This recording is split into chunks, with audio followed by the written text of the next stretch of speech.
Hello, I'm Dr. Terry Susan Fine, Content Specialist for the Florida Joint Center for Citizenship, which is part of the School of Politics, Security, and International Affairs at the University of Central Florida in Orlando. Welcome to our Middle School Civics Highlights series. Today we focus on Benchmark 3.2. Explain the advantages of a federal system of government over other systems in balancing local sovereignty with national unity and protecting against authoritarianism. In Part 2, we focus on examples and analyze scenarios of various systems of government. We will focus on Benchmark Clarification 3 and Benchmark Clarification 4. In Benchmark Clarification 3, students recognize examples of these systems of government, and in Benchmark Clarification 4, students analyze scenarios describing various systems of government. What are examples of federal systems that balance local sovereignty with national unity and protect against authoritarianism? And how do organizational structures of systems of government compare to one another? What are some examples of federal systems of government? Well, let's look at Argentina. Argentina is a federal system. Argentina has an elected president, a national Congress, and Supreme Court. Argentina has smaller geographic units called provinces. We call those states in the United States, meaning it's a part of the country that is carved out that includes a boundary, and all the land within the boundary belongs to that province or to that state. We call it a state in the United States, call it a province in Argentina. Each province in Argentina has their own constitution and government powers. The central government shares powers with those provinces, which is very similar to the United States, where there are some powers that are exclusive to the national government, some powers that are exclusive to the state governments, and some powers that are shared. A confederal system example is the European Union. The European Union is a partnership among 27 European countries. These countries' relationships are based on formal agreements called treaties, and these formal agreements have been agreed upon by the members. What this means is that there is no European government per se. There are many countries in the European Union, and those countries each have willingly and voluntarily joined this European Union and then formed these formal relationships through treaties that the members have agreed to. By contrast, Japan has a strong central government. The name of the legislative branch is the Diet. The Diet has the legislative power in Japan within a unitary system. The executive branch in Japan is led by the Prime Minister and lower ministers. There are 47 provinces, also called states, that rely on the central government for support. So in this unitary concept, the Diet has legislative power, but there are also lower ministers and a prime minister who holds power within the executive branch. So we see this ongoing relationship where the national government decides how much power the 47 provinces will have in Japan. Let's look at some systems of government, focusing on scenarios that describe them. In a federal government, we're going to look at the United States. The United States has been a federal government since the U.S. Constitution was ratified formally in 1788.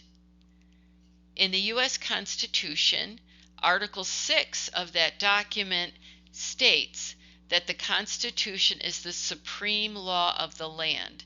This means that even though there are state governments and there's a national government and power is shared between them, that the national government is supreme to the state governments. The U.S. Constitution describes a shared power system between the national and state governments, such as an example, the federal government provides interstate highway funds.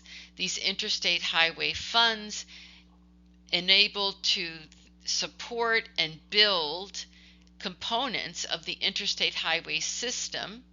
This includes roads, highways, and bridges.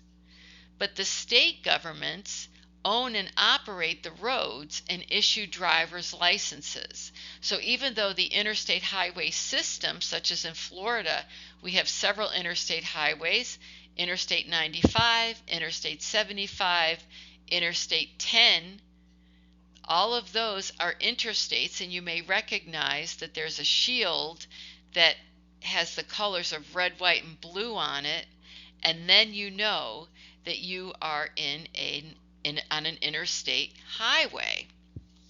But the state government, they can decide where to build other roads that aren't part of the interstate system, and they can also decide who can drive on the interstate system and drive on state roads by issuing driver's licenses. In a confederal system, such as the United States had from 1781 to 1788, this means that the states hold the power. Under the Articles of Confederation, sovereign power was held at the state level, and the states decided whether or not there would be power given to the national government and what that power would be. The shift of power was evident when laws needed to be amended or changed, because in order to pass laws, 9 of the 13 state legislatures under the Articles of Confederation had to approve of those laws. To amend the Articles of Confederation, every single state had to approve of those changes.